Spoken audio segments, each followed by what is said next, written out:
I'm Robert LeBoyer, Senior Biotechnology Analyst at Noble Capital Markets. Our next presenting company is Cardiff Oncology, and with us here today is Mark Erlander, the CEO, Jamie Levine, the CFO, and Dr. Roger Sidhu, the Chief Medical Officer. Please proceed. Well, thank you, Robert, and thank you to Noble for this opportunity for us to talk to you about what we're doing here at Cardiff Oncology. We will be making some forward-looking statements. And let me just get us started here before I turn the mic over to Dr. Sidhu. Cardiff Oncology. Cardiff Oncology has its lead asset is a molecule called onvansertib. And onvansertib targets a very well-known cancer therapy target called PLK1.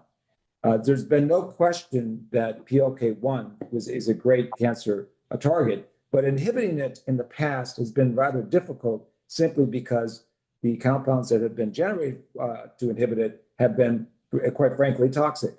And so really what Cardiff Oncology is offering is onvansertib, which is really the first in its class to very well tolerated, and that enables us to combine it with such things as chemotherapy in our first-line colorectal cancer program. Now, you can see here on the slide as well that it is a small molecule, and very importantly, it's oral. And also on the right-hand side of the slide, we're showing that there are other PLKs that are evolutionarily related, PLK2 and 3, but if you see the 10 versus 0.002, that's the 10 divided by 0.002. That's a 5,000-fold greater specificity for PLK1 than other PLKs. And we believe that that's one of the central reasons why this drug, onvansertib, is so well tolerated and really separates it from past PLKs, which were pan inhibitors that hit all the PLKs. So with that, I think what we're going to do today is really three things. We're going to first talk to you about our first-line program, which Roger will be doing. Very exciting data. I will come back, if we have time, to talk a little bit about the incredible and exciting new mechanisms of action that we discovered along the way that got us to this first-line trial. And then Jamie will come in and really close the session talking about our coming catalysts and cash. With that, Roger. Thank you, Mark, and also thank you to Noble for this opportunity. Here we wanted to provide just some background on the disease setting. We're talking about colorectal cancer, which is the third most common cancer worldwide, and unfortunately is actually increasing in incidence, especially in younger people under the age of 50 in the United States. In terms of when patients have metastatic colorectal cancer, the median progression-free survival, or PFS time, is usually less than 12 months with a relatively low 5-year overall survival time. In particular for RAS mutated mCRC, which represents approximately half of the overall opportunity in colorectal cancer, there has been a dearth of innovation for these patients with the only targeted medicine that's been approved in combination with chemotherapy, that is bevacizumab, which was 20 years ago. So we certainly have a very high unmet need situation here. And to talk a little bit about KRAS and RAS mutation, as some of you may know, there are specific inhibitors of specific mutations in KRAS that are approved in colorectal cancer in later lines of treatment, but target a very narrow subset of the overall population. In terms of the RAS mutant subtype, it's approximately half of the mCRC cases that are seen clinically, and onvansertib has the opportunity to address all of the known RAS mutant mCRC based on its mechanism of action. In terms of the clinical picture, we want to provide some background in terms of what have either molecules that have been approved or had positive phase 3 studies reported in terms of the objective response rates in particular that were associated with clinical benefit in the RAS mutant population. And what we learned is that these are actually have been associated with fairly modest improvements in objective response rates, but were strongly associated with improvements in progression-free survival. So just some numbers to keep in mind. as we go through our clinical presentation of our data. So the Cardiff 004 trial is a phase 2 study in the first-line RAS-mutated metastatic colorectal cancer. The primary objective of the study was to show proof of concept in combination with chemotherapy and bevacizumab, and to select a dose to move into a registration-enabling phase 3 studies. The enrollment criteria are listed: previously untreated metastatic colorectal cancer, no prior bevacizumab, and it's a 6-arm trial. 2 different chemotherapy backbones, of which are commonly used in the US, FOLFIRI bevacizumab and FOLFOX bevacizumab, and 2 different doses of onvansertib at 20 milligrams and 30 milligrams. The primary endpoint is objective response rate, with secondary objectives of duration of response and progression-free survival. And importantly, response is assessed by blinded independent central review, and patients' tumors are scanned every 8 weeks. So in terms of the key data that we updated in July, we actually are able to show the confirmed objective response rate of 49%, which is a nearly 20% improvement over the control. And we think that that is certainly clinically meaningful, especially when you take into account the previously reported positive phase 3 studies in the first-line RAS mutant population that we showed on a prior slide. This slide is actually also the waterfall plot, which shows patients' best response on trial. And you can see, compared to the control for the 20 and the 30 milligram arms, we are certainly achieving significantly better depth of response that we know is correlated to improvements in durability, like PFS down the road. Another great way of showing what is happening over time is the spider plot. And we can see in the control arms on the left that it is active chemotherapy and patients do respond. And you can see the change from baseline in terms of the tumor reduction on the y-axis over time, on the x-axis, that patients are responding, but tend not to deepen those responses over time. Whereas when we have the onvansertib added to standard of care, you can see a very impressive difference in terms of patients having complete responses, even 100% partial responses, and improving the depth of response over time beyond just the RECIST 30% requirement. And we've spoken to many different key opinion leaders in the metastatic colorectal cancer space, and they have been the most impressed by the depth of response that we're seeing. They don't commonly see this when adding agents to standard of care, and we know that it's strongly associated with improvements in durability with more follow-up.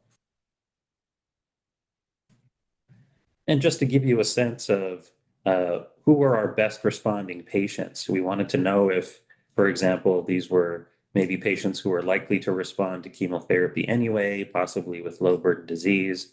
But this actually wasn't the case. We actually learned that when onvansertib was added either to FOLFOX Bev or FOLFIRI Bev, either at the 20 or 30 milligram doses, patients that would be considered difficult to treat had these incredibly deep responses. Patients with not just target disease in the liver, but with more advanced disease like disease in the peritoneum, or even disease spread in distant organs, which we think really speaks to the power of the response that we're seeing. And some of these patients were actually referred to curative surgery when they originally were considered unresectable. We also reported the progression-free survival time, or PFS, and we considered this immature at the time based on the degree of follow-up. We had approximately a median follow-up time of 6 months for the patients at this data cut. And we know from the disease history that we would expect the median progression-free survival time to be anywhere from 10 to 12 months in this disease. So we did encouragingly see some early signs of separation in the PFS curves, especially for the 30 milligram dose versus the control. But we expect to be more informative with more follow-up, in particular in the Q1 timeframe when we get closer to 1 year of follow-up on all the patients. What we can say is that, as I mentioned before, in the metastatic colorectal cancer literature, it's been published in some of the top journals, large retrospective analyses in terms of how both early tumor shrinkage, which is defined as at least a 20% reduction in tumor size at the first imaging time point, and also depth of response are strongly associated with improvements in progression-free survival. And these analyses were done retrospectively across both bevacizumab and EGFR studies that combined with the similar chemotherapies that we are studying in the 004 trial. Another important characteristic is safety, and we have, in a great way, we're actually seeing very little additive toxicity on top of standard of care chemotherapy. We would expect from the mechanism of action, one of the important adverse events of interest would be hematologic, in particular events of neutropenia, and we've highlighted those in the chart. And especially in terms of grade 3 or higher adverse events, we're not really adding much to the background chemotherapy rates as we observe them in the trial. And for example, with neutropenia, we haven't seen events of febrile neutropenia or discontinuation of onvansertib due to onvansertib related adverse events. And we think this is also important for durability down the road, as patient compliance with therapy has been relatively high, given how it's very well tolerated and easy to administer, given it's an oral medication on top of standard of care chemotherapy. In terms of next steps, as we highlighted, the 004 study really was imagined and designed after interaction with FDA in 2023, where a novel finding in the second-line metastatic colorectal cancer was observed where patients that had not had prior bevacizumab seemed to have much better response. And that has led to the 004 study, and we also were able to discuss the key elements of a phase 3 program that employ an objective response rate for accelerated approval and progression-free survival for full approval. And we're in the process of designing a phase 3 program or a clinical trial that we plan to discuss with the FDA. And with that, I will turn it over to Mark to talk about the rationale for our shift from second line. Well, thank you, Roger. And I think the question really comes down to, we have this exciting data that Roger just showed you, these really deep responses, 100% decrease in basically tumors going away. But what is the fundamental mechanism of how is this happening? And so this is actually another journey that we had, that we started obviously prior to this 004 first line data that you just heard. And it really started by looking at our understanding of what was the synergy between onvansertib and bevacizumab or Bev or Avastin. And you can see here, this is a very typical experiment done preclinically where you put human tumors on a mouse in the hind leg, and then you measure the growth of that tumor and versus what you give that mouse. And you can see here that on the curve here, on the y-axis, you're looking at tumor volume, on the x-axis, looking at days, and you can see right away that onvansertib plus Bev gives you much greater control and an inhibition of tumor growth. So we just said, well, that's very interesting. Let's take a look at a couple more. And we kept seeing the same thing over and over again. That is to say, onvansertib and Bev were somehow working in concert to really inhibit tumor growth. And so we actually asked the CRO that was doing the study, we said, you know what, why don't you do gross dissection at the end of the study and take a photo of the actual tumors and send that to us. And they did. And what you can see on the top is a very large, bloody kind of tumor, kind of gross. But if your eyes go to the bottom, you will notice right away that the combination, not only are they a lot smaller, but importantly, they're really pale. And what that meant to us was there's something going on, that onvansertib was working in concert with Bev to be able to inhibit angiogenesis, that is to say, vasculature coming in and basically feeding the tumor. It was inhibiting that. So the next slide really shows you a lot of work that what we did. We then began to understand what was happening was that one of the very well-known hallmarks of cancer and tumor growth is that a tumor grows so fast. On the left-hand side there, you can see that it basically it becomes hypoxic. It doesn't have enough oxygen. And so what does it do? It survives, it adapts. How does it do that? By increasing this whole new genetic program that was really started by this HIF1 alpha transcriptional factor at the top right. That then drives all kinds of new genes to get turned on. One of them is VEGF-A, which, as we know, is inhibited, neutralized by BEV. VEGF is an angiogenic factor. It detracts vascularization. Well, what about onvansertib? Where does onvansertib fit in? Well, it actually is at the master switch. It actually shuts down the whole program. And so these two work in concert we believe, this is the reason you've seen the underlying clinical data.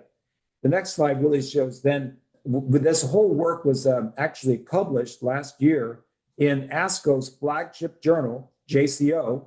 And on top of that, because it was a novel finding, we actually have two new US patents issued that actually give us runway in colorectal cancer out to 2043.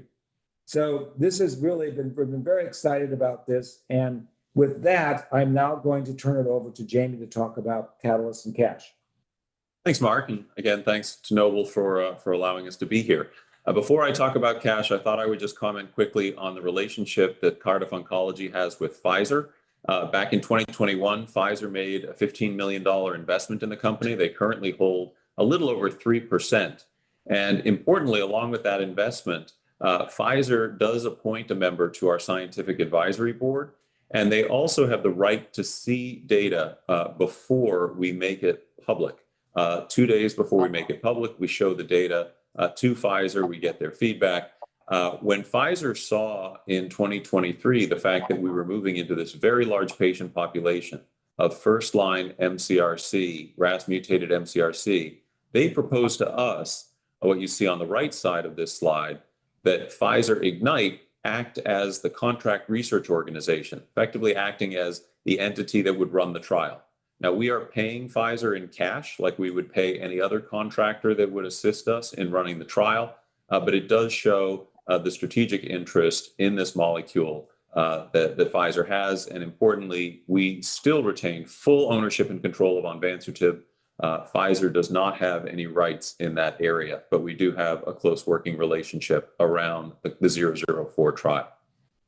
Finally, looking at our cash and investments as of the end of June 30th, 2025, we had $71 million in cash. We've said that cash funds us into early 2027. Now, we've publicly guided that the next update from the 004 trial will be in the first quarter of 2026, so next quarter. And the cash that we have on hand funds us into early 2027.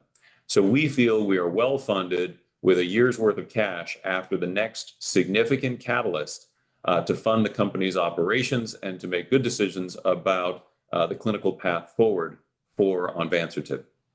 So with that, I think we'll be turning it back to Robert, who can provide some Q&A. Well, thank you very much. That was a very interesting presentation. And one of the first questions is that when you're adding this PLK1 inhibitor, the polo-like kinase inhibitor, you're adding another mechanism of action to the standard of care, the FOLFOX and FOLFIRI with bevacizumab combination. Given the wide range of cancers where onvansertib could be effective, how did you choose to focus on the RAS-mutated metastatic colon cancer?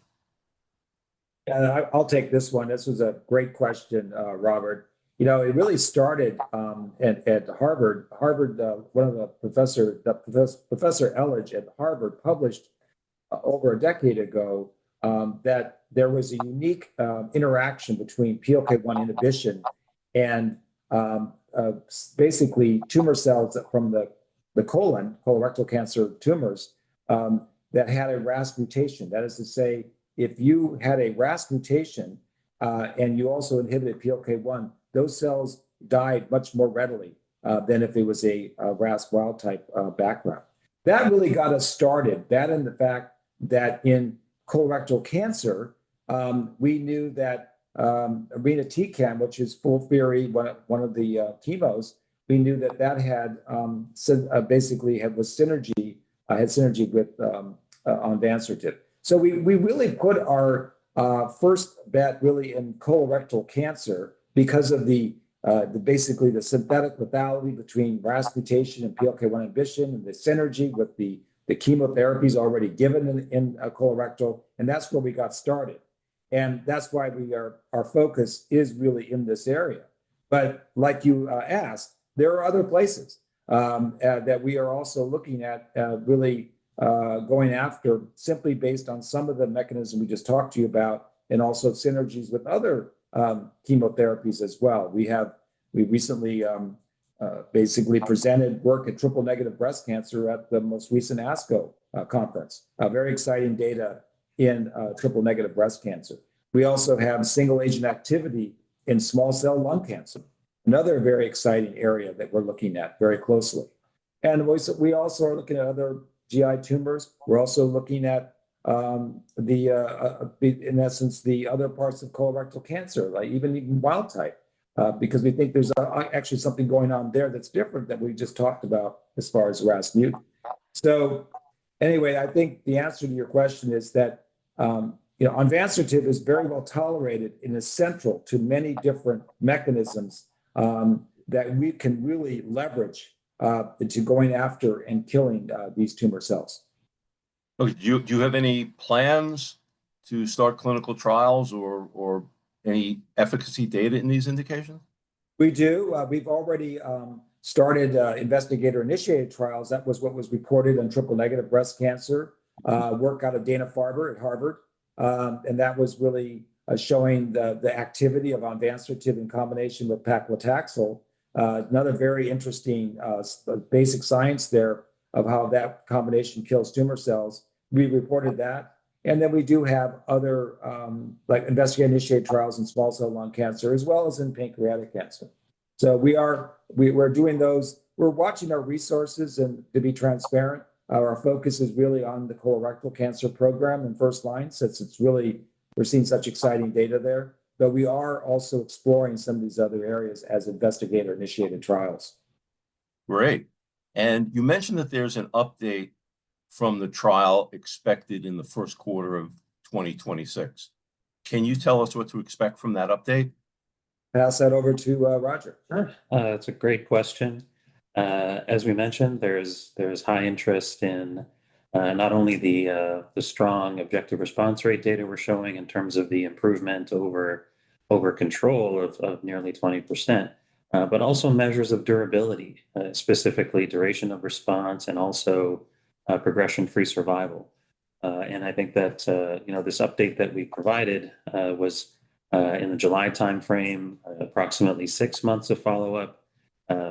Towards the first quarter, we should get a lot closer to a year of follow-up, which we are hopeful will be more informative with respect to kind of the key measures of durability from the 004 study.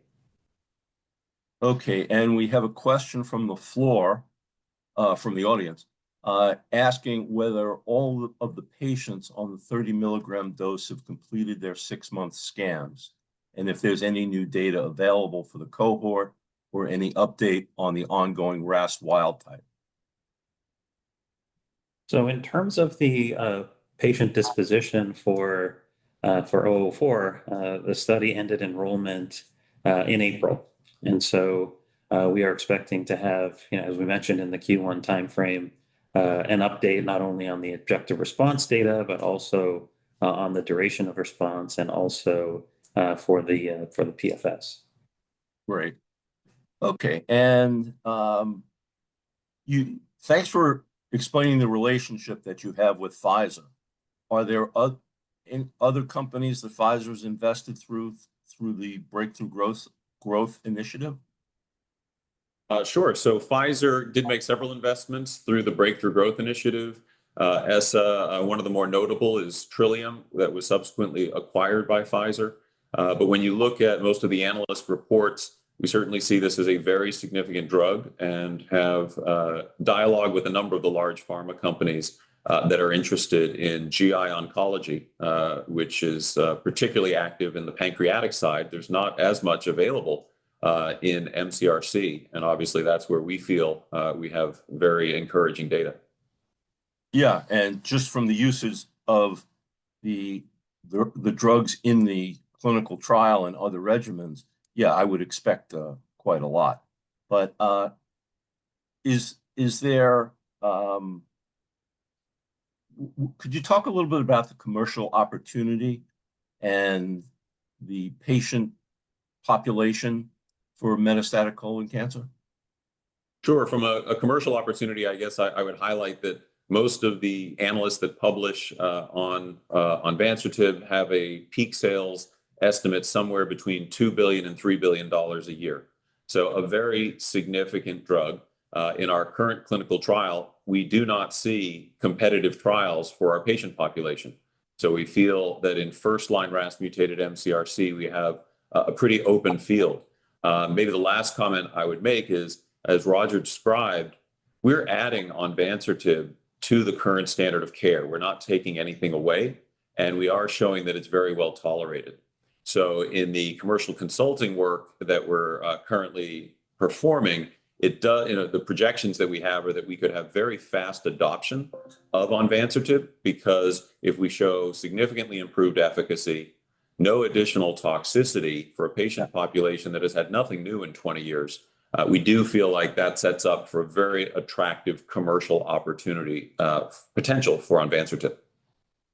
Yes, I would agree with you. The fact that it fits in with their current practice for these patients and doesn't add additional toxicities is a key factor that I would expect the doctors would be looking for and affect the decision to add it. Are there other drugs in development that would compete with onvansertib? So right now, we're not, as I said, we're not seeing competitive trials against our first-line RAS-mutated population. We do see that, as Roger mentioned, there are potentially drugs targeting G12C, but that's a small sliver of the RAS-mutated population. And right now, those aren't drugs targeted at the first line. They're in later lines of therapy. So we do feel like we have a fairly open road for the commercial development of our drug onvansertib. Great. Okay. And just one other question about the market and acquisitions was that Merus announced that it was going to be acquired by Genmab for $8 billion. Does the Merus program in first-line metastatic colon cancer compete with your program?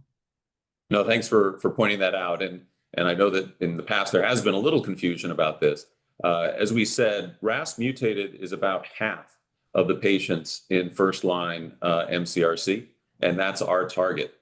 Merus, in their CRC program, is targeting the other 48%. They're looking at RAS wild-type patients. So in that positioning, no, we don't see Merus as a competitor because they're only focused on the wild-type population. Great. Okay, well, just in the interest of time, I'd like to thank you for participating in the conference and for this very informative discussion. Thank you very much. Thank you. Thank you. Robert. That's it.